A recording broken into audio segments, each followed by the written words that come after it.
एक कल्पना कीजिए, एक अंधेरी रात में जब आपका मन डर, असफलता और दोष भावना से घिरा होता है, तब एक आवाज आती है जो कहती है तुम कभी नहीं बदल सकते, तुम्हारा जीवन व्यर्थ है। ये शैतान की धोखे की आवाज है जो मानव इतिहास की शुरुआत से ही हमें परमेश्वर से दूर करने की कोशिश कर रही है। लेकिन क्या आप जानते हैं कि बाइबल हमें बताती है कि ये सत्ता अंतिम नहीं है। यीशु मसीह के क्रूस और पुनरुत्थान ने इसे पहले ही तोड़ दिया है। इस लेख में हम गहराई से चर्चा करेंगे कि कैसे हम इस सत्ता पर विजय प्राप्त कर सकते हैं, सत्य, विश्वास और दैनिक अनुशासन के माध्यम से। यदि आप अपने जीवन में स्वतंत्रता और विजय की तलाश में हैं, तो पढ़ते रहिए। ये संदेश आपकी जिंदगी बदल सकता है। शैतान की सत्ता को जीतना बाइबल के केंद्रीय संदेश से गहराई से जुड़ा हुआ विषय है, क्योंकि मानव इतिहास की शुरुआत से ही शैतान ने धोखे, डर, पाप और झूठ के माध्यम से मनुष्य को परमेश्वर से दूर ले जाने की कोशिश की है।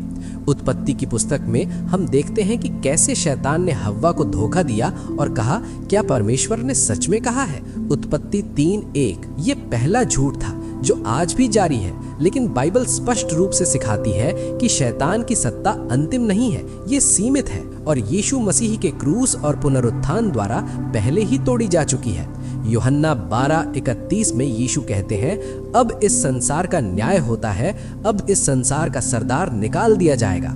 शैतान को इस संसार का शासक जैसा दिखाई देता है, लेकिन उसकी शक्ति सत्य पर नहीं बल्कि झूठ पर आधारित है। जहां सत्य प्रकट होता है, वहां उसका प्रभाव स्वतः कमजोर हो जाता है। यीशु ने यूहन्ना 10:10 में कहा, चोर तो चोरी करने, मारने और नष्ट करने के लिए आता है, लेकिन मैं आया हूं कि वो जीवन पाएं और बहुतायत से पाएं। ये वचन शैतान के उद्देश्य और मसीह के उद्देश्य के बीच स्पष्ट अंतर दिखाता है। शैतान मनुष्य को बाध्य नहीं करता, बल्कि प्रलोभन देता है, डर दिखाता है, झूठ बोलता है और पाप को आकर्षक बनाकर प्रस्तुत करता है। जब मनुष्य उस झूठ को सत्य मान लेता है, तब शैतान सत्ता जमाने जैसा दिखता है, लेकिन वास्तव में वो सत्ता मनुष्य ने खुद ही दी होती है। इसलिए शैतान की सत्ता जीतने का पहला आधार सत्य को जानना और उसमें खड़े रहना है। यीशु ने यूहन्ना 8:32 में कहा, तुम सत्य को जानोगे और सत्य तुम्हें स्वतंत्र करेगा।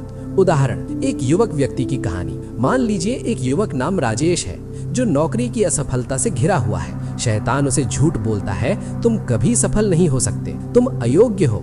लेकिन जब राजेश बाइबल पढ़ता है और फिलिपियों 4:13 को याद करता है, मैं सब कुछ कर सकता हूँ उसमें जो मुझे सामर्थ्य देता है, तब वो सत्य में खड़ा होता है। वो प्रार्थना करता है, नए अवसर तलाशता है और धीरे धीरे सफलता पाता है।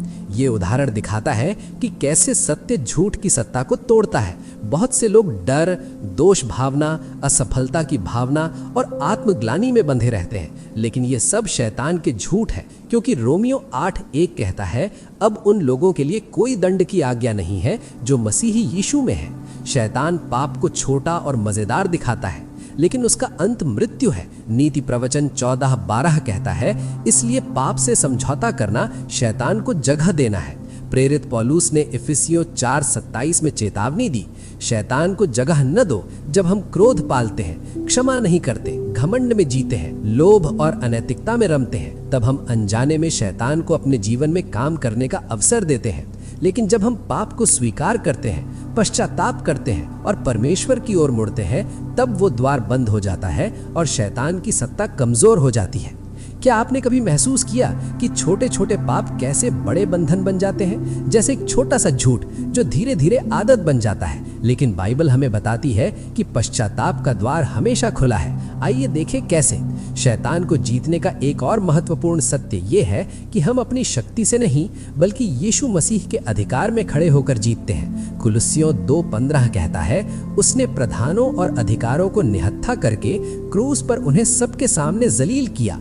इसका अर्थ ये है कि शैतान एक पराजित शत्रु है। वो जोर से चिल्ला सकता है, लेकिन उसके पास अंतिम अधिकार नहीं है। बहुत से विश्वासी लड़ाई जीतने की सोच से डरते हैं, लेकिन बाइबल सिखाती है कि लड़ाई पहले ही जीती जा चुकी है और हमें उस जीत में खड़े रहना है। याकूब 4:7 कहता है, परमेश्वर के अधीन रहो और शैतान का विरोध करो तो वो तुमसे भाग जाएगा। ध्यान दे, पहले परमेश्वर के अधीन रहना, फिर विरोध करना। अधीनता के बिना अधिकार प्रयोग करने से आध्यात्मिक पराजय आती है।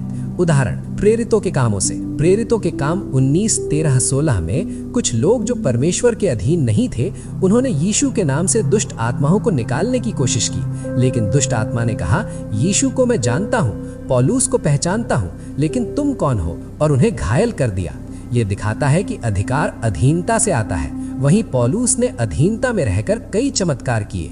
यीशु का नाम बहुत शक्तिशाली है, क्योंकि वो नाम सब नामों से ऊपर है। फिलिप्पियों 2:11 यीशु ने अपने चेलों से कहा कि उनके नाम में दुष्ट आत्माएं भी अधीन होंगी। मरकुस 16:17 लेकिन ये अधिकार घमंड के लिए नहीं, आज्ञाकारिता के लिए दिया गया है। प्रकाशित वाक्य 12:11 कहता है, वे मेमने के लहू और अपनी गवाही के वचन से जीत गए। इसका अर्थ ये है कि यीशु का लहू जो उद्धार देता है और हम जो सत्य की जीवन शैली अपनाते हैं, वो शैतान की सत्ता तोड़ता है। बहुत बार शैतान अतीत के पाप, असफलताएं और कमजोरियां दिखाकर दोषी ठहराने की कोशिश करता है, लेकिन जब हम यीशु के लहू से शुद्ध होने के सत्य को स्वीकार करते हैं, तब वो दोषारोपण की शक्ति समाप्त हो जाती है। कल्पना कीजिए, अगर आपके अतीत के पाप आपको हमेशा सताते रहें तो जीवन कैसा होगा। लेकिन बाइबल कहती है, यदि हम अपने पापों को मान लें तो वो विश्वास योग्य और धर्मी है कि हमारे पापों को क्षमा करे और हमें सब अधर्म से शुद्ध करे।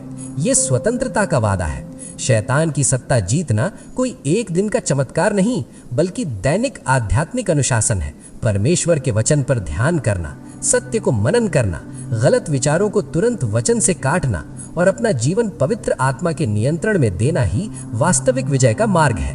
पवित्र आत्मा के बिना आध्यात्मिक युद्ध जीतना असंभव है, क्योंकि आत्मा हमें सत्य याद दिलाता है। यूहन्ना 14:26 पाप के प्रति संवेदनशील बनाता है और सही निर्णय लेने की शक्ति देता है।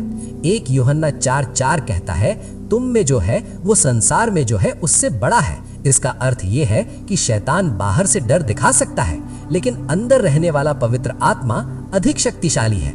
जीवन में इसका अर्थ क्या है? जब डर आता है, हम डर की भावना से नहीं, बल्कि विश्वास के सत्य से निर्णय लेते हैं। 2 तिमोथेयु 1:7 कहता है, परमेश्वर ने हमें भय की नहीं, बल्कि सामर्थ्य, प्रेम और संयम की आत्मा दी है।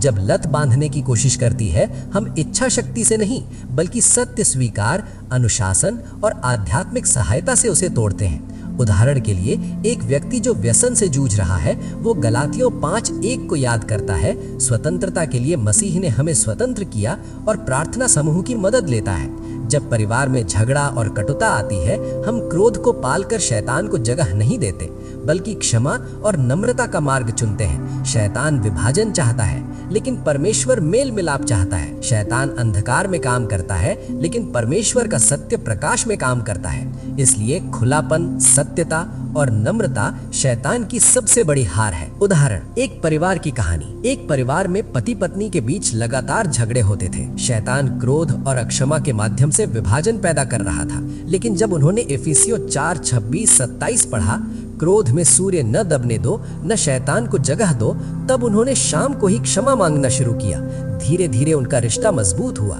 ये दिखाता है कि छोटे अनुशासन बड़ी विजय लाते हैं। अंत में ये समझना आवश्यक है कि शैतान की सत्ता कोई जादुई मंत्र से नहीं, बल्कि मसीह पर आधारित जीवन शैली से जीती जाती है। जब हम अपना जीवन परमेश्वर को देते हैं, सत्य में खड़े रहते हैं, पाप त्यागते हैं, विश्वास में दृढ़ रहते हैं और यीशु के नाम में अधिकार प्रयोग करते हैं, तब शैतान का काम रुक जाता है और परमेश्वर का राज्य हमारे जीवन में प्रकट होता है। यही सच्ची विजय है। यही शैतान की सत्ता पर मसीह में प्राप्त जीवंत और स्थायी जीत है। क्या आप तैयार हैं अपनी जिंदगी में इस विजय को अपनाने के लिए? याद रखिए, हर दिन एक नई शुरुआत है। प्रार्थना करें, वचन पढ़ें और विश्वास में कदम उठाएं। परमेश्वर आपकी ओर है और शैतान पहले ही पराजित है। प्रिय मसीही परिवार, आज का ये संदेश यहीं समाप्त होता है, लेकिन प्रभु यीशु का प्रेम और उनका वचन आपके जीवन में कभी समाप्त नहीं होता। याद रखिए, हर चोट प्रभु की कक्षा है, हर रिश्ता उनके प्रेम का अवसर है और हर दिन उनके और करीब आने का मौका है। अगर ये संदेश आपके दिल को छू गया हो, अगर आप यीशु के प्रेम की इस यात्रा में हमारे साथ चलना चाहते हैं, तो हमारे इस छोटे से मसीही परिवार का हिस्सा बन जाइए। नीचे दिया हुआ लाल सब्सक्राइब बटन दबाकर चैनल को सब्सक्राइब कर लीजिए और पास में जो घंटी का निशान है उसे दबाकर ऑल चुन लीजिए, ताकि हर नया संदेश, हर नई प्रार्थना, हर नया प्रभु का वचन सबसे पहले आपके फोन तक पहुंचे। ये चैनल आपका है, आपके परिवार का है। आपकी आत्मा के लिए है। हम यहाँ हर दिन यीशु के प्रेम का संदेश लेकर आते हैं, कभी आंसू पोंछने, कभी हौसला देने, कभी सच्चाई बोलने। आज ही सब्सक्राइब करें, इस संदेश को अपने प्रियजनों के साथ शेयर करें और कमेंट में जरूर लिखें, प्रभु यीशु मैं आपका हूँ। परमेश्वर आपकी हर चोट को आशीष में बदल दे, हर रिश्ते को पूरा करें और आपके जीवन को अपने प्रेम से सदा भरा रखे। हम फिर मिलेंगे अगले संदेश में उसी पवित्र यीशु मसीह के नाम में। तब तक प्रेम में रहिए, प्रार्थना में रहिए और यीशु में बने रहिए। जय मसीह की। परमेश्वर आपको बहुतायत से आशीष दे।